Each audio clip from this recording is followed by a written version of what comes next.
भगवान शिव के 12 ज्योतिर्लिंगों में से 2 ज्योतिर्लिंग भारत के मध्य यानी कि मध्य प्रदेश में स्थित है। उज्जैन में स्थित है महाकालेश्वर और खंडवा जिले में है ओमकारेश्वर।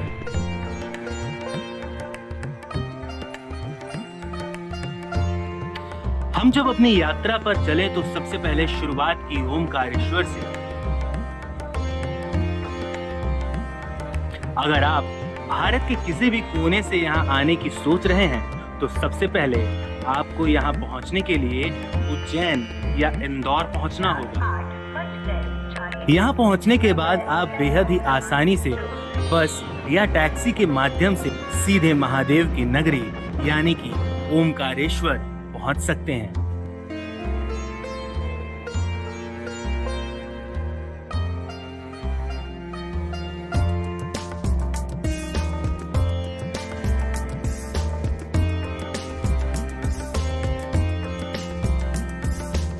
खंडवा जिला मध्य प्रदेश के दक्षिण भाग में स्थित है।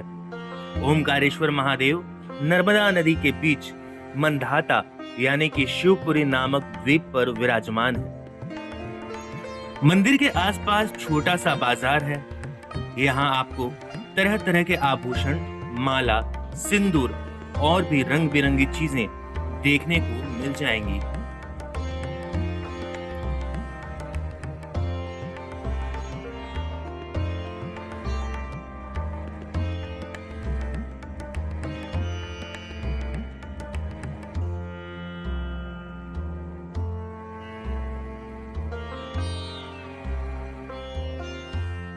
नर्मदा मैया का यह घाट जिस विशेष चीज के लिए जाना जाता है वो है नर्मदा से निकलने वाले पत्थर, जिसे तराश कर शिवलिंग तैयार किया जाता है। इस शिवलिंग को नर्मदेश्वर महादेव के नाम से जाना जाता है।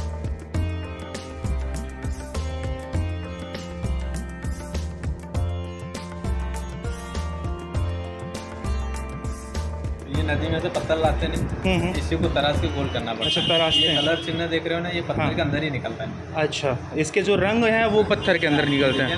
हाँ हाँ, देख रहे हो, कलर चिन्ह सब पत्थर के अंदर ही है। अच्छा अच्छा ये बना हुआ है।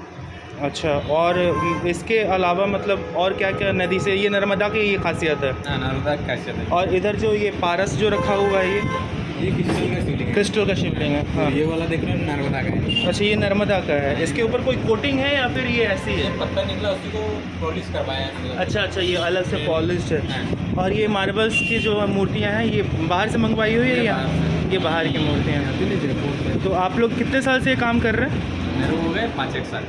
5 साल से ये काम कर रहे हैं। ये शॉप आप ही की है? नहीं, अच्छा, आप यहाँ काम करते हो। शॉप का नाम बता दीजिए। शिवरत्न रुद्राक्ष केंद्र। अच्छा, शिवरत्न रुद्राक्ष। और बाकी और यहाँ पर क्या क्या चीज़ें मिलती हैं? यहाँ पे रत्न रुद्राक्ष, रुद्राक्ष, शंख वंख भी।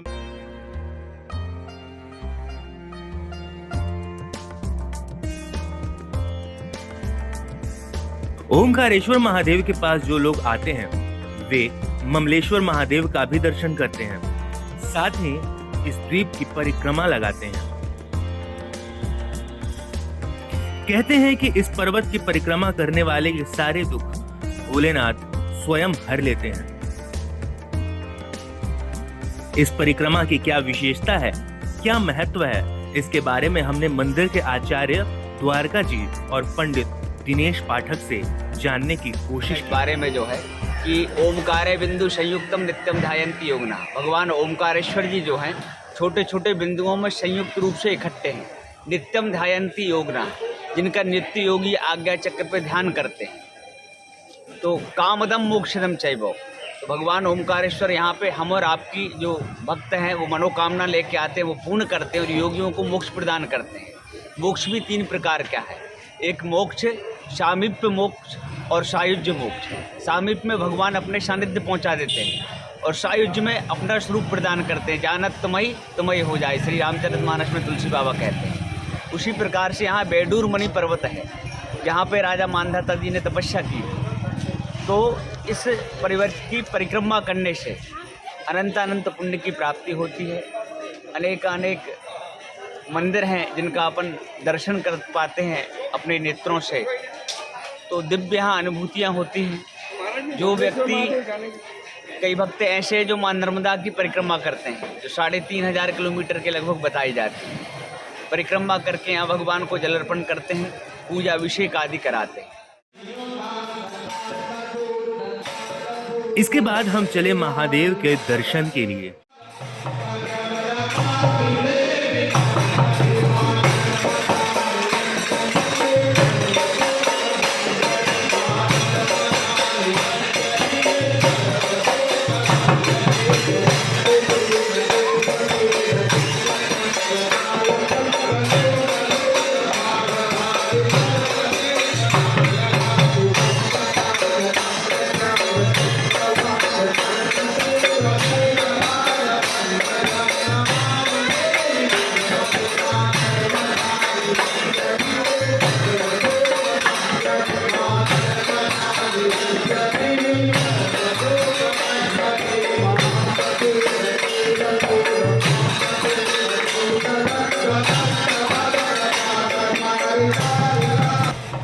मंदिर प्रांगण में रोजाना शाम के समय आरती की जाती है। सबसे पहले यहाँ नर्मदा मैया की आरती उतारी जाती है, उसके बाद महादेव की आरती। इस आरती में देश भर से आए श्रद्धालु हिस्सा लेते हैं।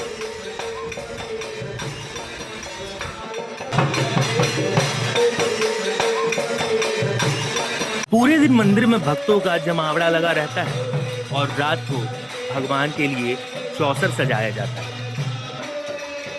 रात को मंदिर में आरती होती है और एक बार फिर चौसर के दर्शन के लिए मंदिर को खोल दिया जाता है।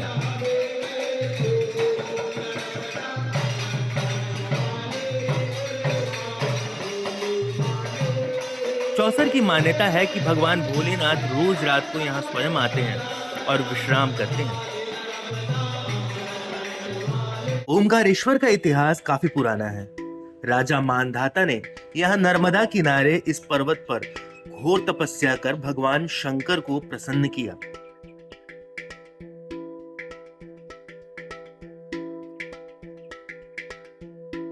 जिसके बाद भगवान शिव खुद यहाँ प्रकट हुए। राजा मानधाता ने भगवान शंकर से कहा, हे प्रभु, आप यहीं विराजमान हो जाइए। राजा मानधाता के इस मनोकामना को भगवान शंकर ने पूर्ण किया और ज्योतिर्लिंग के रूप में यहाँ विराजमान हुए।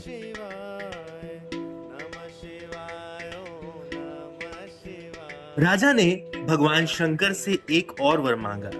उन्होंने भगवान से कहा कि महादेव, मुझे एक ऐसा वर दीजिए कि इस क्षेत्र का नाम युगों युगांतर तक ना बदले।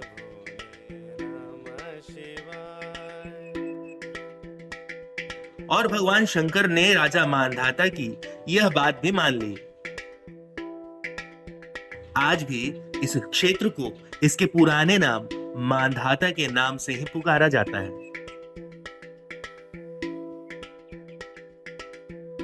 श्री ओंकारेश्वर जी महाराज जो ज्योतिर्लिंग के रूप में यहाँ पर विराजमान है, ये श्री रामचंद्र जी की भी कई पीढ़ी ऊपर हुए राजा मानधाता, उनकी तपस्या से यहाँ पर प्रकट हुए हैं। राजा मानधाता चक्रवर्ती सम्राट थे, संपूर्ण भूभाग पर उनका साम्राज्य था। फिर उसके बाद में वो इस पर्वत के ऊपर तपस्या करने के आए। यहाँ पर उन्होंने तपस्या करी, भगवान श्री महादेव जी की। महादेव जी प्रसन्न हुए, उन्होंने उनसे वरदान मांगने के लिए कहा। उन्होंने वरदान स्वरूप 2 वर मांगे। एक, आप यहाँ पर ज्योतिर्लिंग के रूप में विराजमान होइए, और दूसरा, आपके नाम के साथ में मेरा नाम भी चले। श्री महादेव जी ने दोनों उनकी मनोकामनाएं पूरी करी, ज्योतिर्लिंग के रूप पर यहाँ पर विराजमान भी हुए, और आज भी रेवेन्यू रिकॉर्ड में इस गांव का नाम मानधाता ही है। यहाँ के बारे में एक और कथा यह है कि देवी अहिल्याबाई होलकर, जो कि एक शिव भक्त थी, यहाँ भगवान शंकर के आराधना के लिए आया करती थी। वह यहाँ नित्य यानी कि हर रोज मिट्टी के सहस्त्र 18 शिवलिंग तैयार करती थी और उनका पूजन अर्चना करने के बाद नदी में यानी कि नर्मदा मैया में प्रवाह कर दिया करती थी।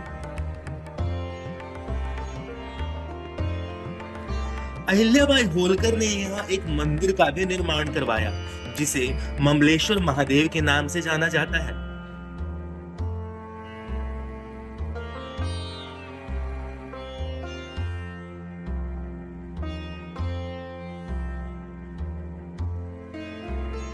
तो यहाँ महादेव के दोनों स्वरूपों के दर्शन के बाद प्रारंभ होती है ओमकारेश्वर पर्वत की परिक्रमा।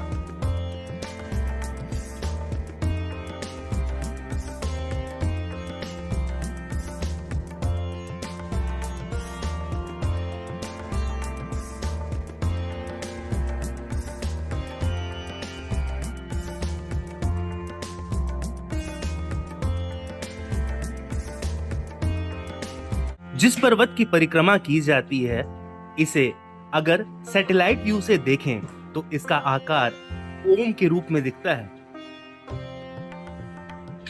यह भी कहा जाता है कि इस ब्रह्मांड में ओम की उत्पत्ति यहीं से हुई थी। क्योंकि यह पूरा पर्वत ओम आकार का था, इस पर्वत का नाम वेदुरिमणि पर्वत था। ओम आकार का पर्वत होने के कारण नाम ओमकारेश्वर पड़ा। सर्वप्रथम ओम शब्द की नाद ध्वनि यहीं इस पर्वत पर प्रारंभ हुई। किसी भी मंत्र को प्रारंभ करने से पहले जो ओम शब्द बोला जाता है, उसका प्रादुर्भाव यहीं पर हुआ। इस पूरे पर्वत क्षेत्र में कुल 68 तीर्थ हैं।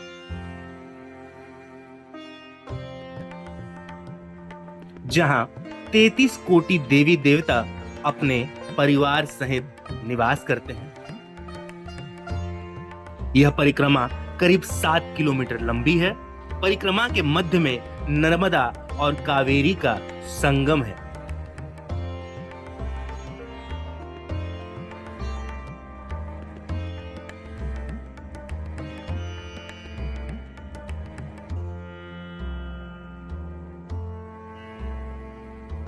इसी संगम के पास भोलेनाथ के स्वरूप ऋणमुक्तेश्वर का मंदिर है।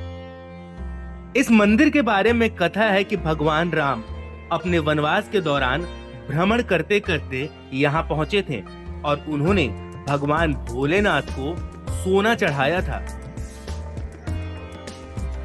लेकिन आज के दौर में यहाँ चने का दाल भगवान को भेंट के रूप में चढ़ाया जाता है।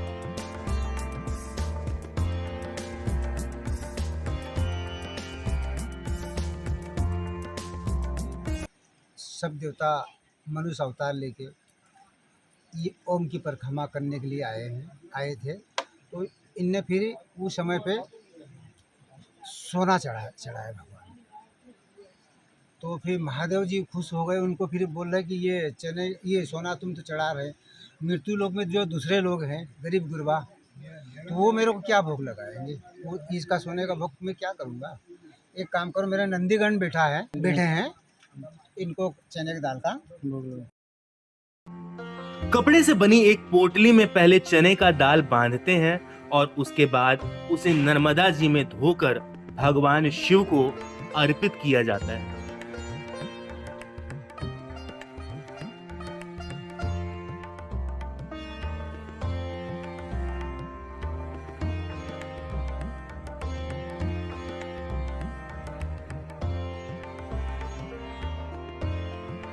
परिक्रमा में आगे बढ़ते हैं तो यहाँ एक ऐसा मंदिर भी दिखता है जिसका निर्माण द्वापर युग में पांडवों द्वारा करवाया गया था। मंदिर का नाम गौरी सोमनाथ मंदिर है।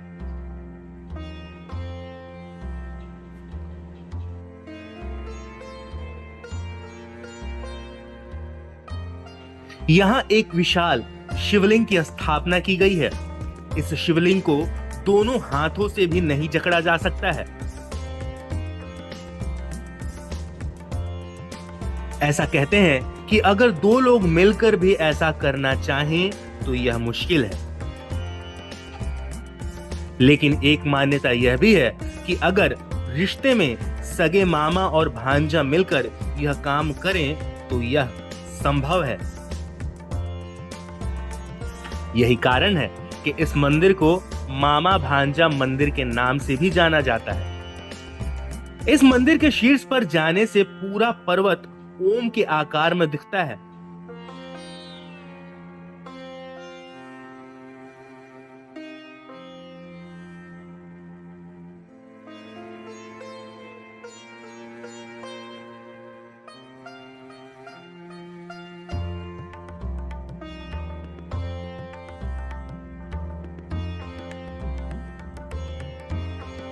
इस परिक्रमा पर जब आप चलेंगे तो यहाँ द्वापर युग के और त्रेता युग के कई सारे और भी साक्ष्य देखने को मिल जाएंगे।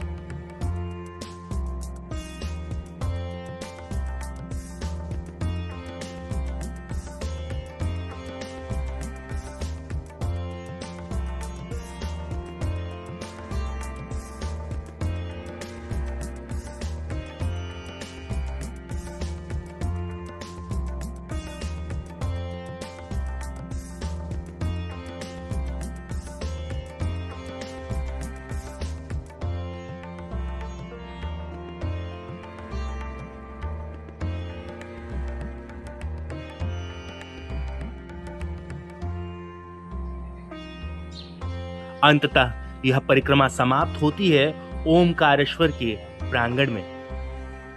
बहरहाल इसी परिक्रमा के साथ हमारा ओमकारेश्वर का सफर भी समाप्त हुआ। आशा करते हैं आप भी एक बार ओमकारेश्वर के दर्शन के लिए इस तीर्थ स्थल पर जरूर पहुंचेंगे।